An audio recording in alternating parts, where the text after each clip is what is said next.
Our next interview is with Marcella, who's from the Barking and Dagenham Parent Carer Forum, who has an adult son with autism named Mitchell. Thank you very much for meeting with us today.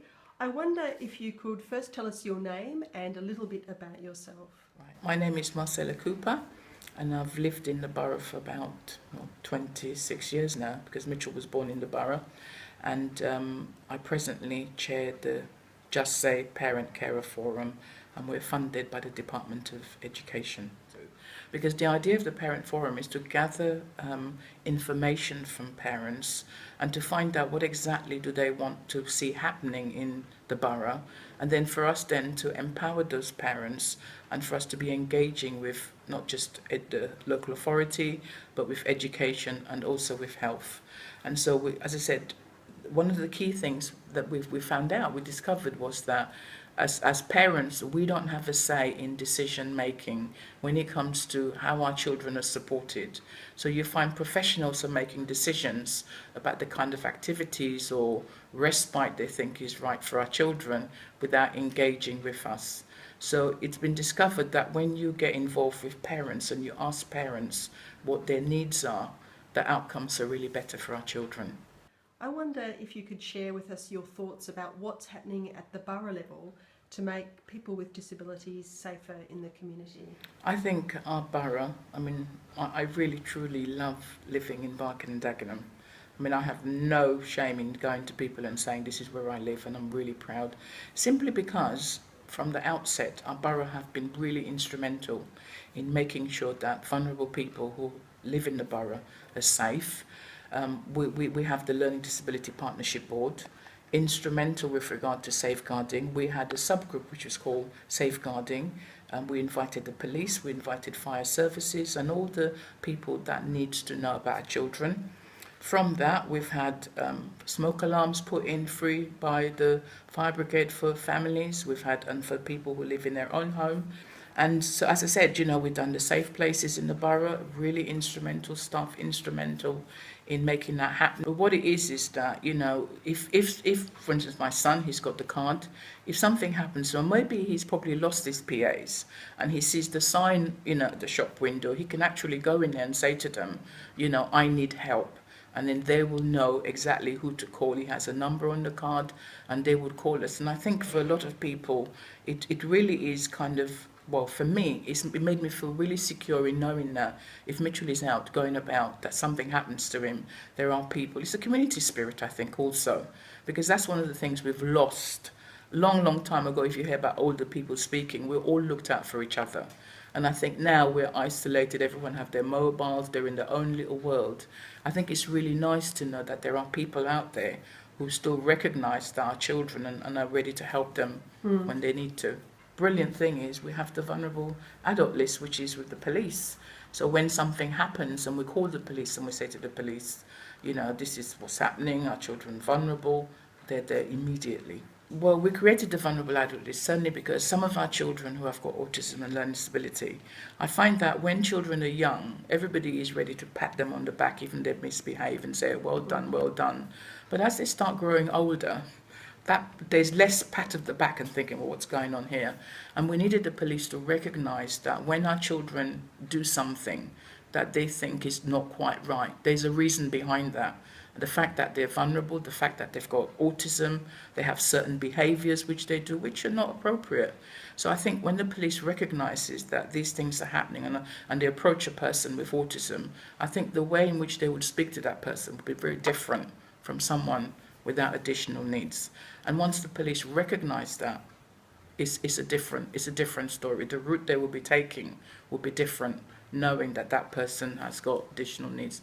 We've even had younger parents who have said, look, we want to be on the list. Obviously the children are too young, but the parents themselves go on that list. And so when they're calling the police for assistance, the police will be there because they know that the parent has a younger person who needs support. And that's it, they've been fantastic. I wonder what advice you have for parents who may have a young child with a disability who's about to hit the teenage years. What advice for them would you have about looking after themselves and their children and keeping safe in the community? I think it's really important that we become our children's champion. I say to people, I have my sword and I have my shield.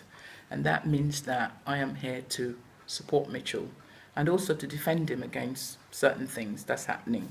So I would say to parents, also the fact is we have to look after ourselves. I mean, one of the key things is like a lot of our children, they don't sleep in the night. So when Mitchell used to go to school, I used to go to bed because I think it's really important for me to look after myself. I used to go vapors, I used to do all these things because I think if we don't look after ourselves, how are we able to support our children? And I think the key thing is you look after yourself, you're able to look after your children. Because I know many parents, they're all over the place, up and down, and I'm thinking to myself, you know, you need to step back a bit and just focus on yourself. I mean, I know a lady who says top 10 tips for parents, prescription. You're in the, you know, you have opportunity to have a bath, have a glass of wine, relaxing. Do you know what I'm saying? These are the kind of things. And yet sometimes we're afraid of spoiling ourselves, you know, so. Finally, can I ask what disability means to you? I think really what it is I can only kind of relate it with regard to my son. It's a person who really is born. I say to people that none of us, when we're pregnant, will say to ourselves, I want to have a child who's born, who has additional needs. But the fact is, when we have our children, I think to me, it's protecting that person's right. It's more. I mean, a story I'd give you is that I know someone who, same age as my son Mitchell, and I met her on the bus and she was telling me about her own daughter, how she was married and how she was having children. And for me that day, that was a really, really sad day for me because I realised that all these things that her daughter was having, my son would be really difficult. And I remember crying, walking the street crying, and it just comes back to you, the fact is, you know, you have got a child who is so dependent on you. You're almost like thinking for two people every single day. You think not just for yourself, but for the person you're caring for, because especially the more they have needs, the more, they're reliant, and the fact is, and that's what I do every day. I just think for my son. So for me, that's what disability means to me. Okay. I have to say to you, Mitchell is extremely proud of having autism and a learning disability. Nothing makes him smile more than we say, Mitch, it's not your fault, son, because then he'll say, because I've got autism and a learning disability. I have a brother who only a couple of years ago we discovered that he has learning disability, and he's 56 now. And I think to myself that all these years he's been struggling without it. I mean, we shouldn't be ashamed of the fact is our children know who they are. I mean, Mitchell has wonderful gifts, and I think, is embracing it. So, as I said, I make Mitchell proud, as I would with my other children who haven't got additional needs. They're proud of who they are, what they are. And one of the things I think is really important is to give our children confidence. I'm a mother who really like to raise. I think if you're confident, I don't think then when someone comes along and tries to say something to you that you're going to actually be bothered about what that person's saying. It's because, you know what, this is your view, it's not my view. And I think this is really what we have to be doing for our children. Be proud of what they are. Be proud of their disability. And do you think there needs to be more in terms of inclusive spaces? Well, definitely. I said to parents, you fight for that. I mean, I remember when the young man came to work with Mitchell, I said to him, what can you do? Because I think it's really important when we have when we have people working with our children, is we use their skills. I say to him, you are Mitchell's role model.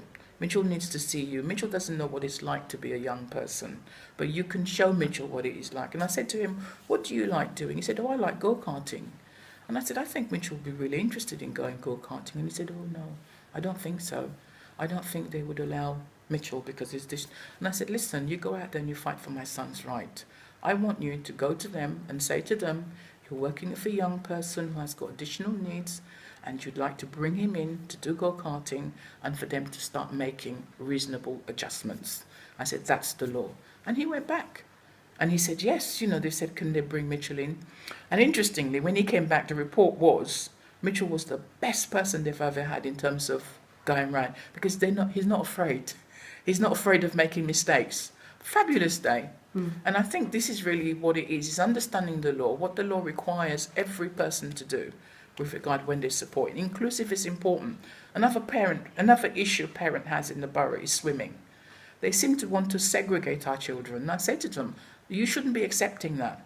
Your child needs to be engaging with everybody else. But I think this is one of the things that I think we have a problem with in the borough when it comes to regarding swimming. The lady who went on, she was specially for disability for children. She went on maternity leave. Nobody to replace her. So, of course, what happens? Children couldn't go swimming. And I don't think that's right. And so I emailed, absolutely no response. So obviously, when it comes to leisure, we have a problem in this borough. Children don't need at an early age to know that they're different from other children. I think it's wrong. So, I think we need to be bringing children together. In fact, it is really helpful to our children to see how other children behave. And that's why I like inclusive. In terms of education, my son went to mainstream school until we realised he couldn't cope anymore. Then he went to special school. And I think it was the best thing that happened to him because he was able to see how other children are behaving and mimic their behaviour. In terms of language, I mean, obviously he's not able to speak as much fluently as you for a 26-year-old, but I thought that was the best thing. He came out, fantastic writing. If you see my son's writing, you would never think there's something wrong with him. Right. He's a fantastic speller, and that all happened because he was in mainstream school. Right, okay. Well, thank you so much.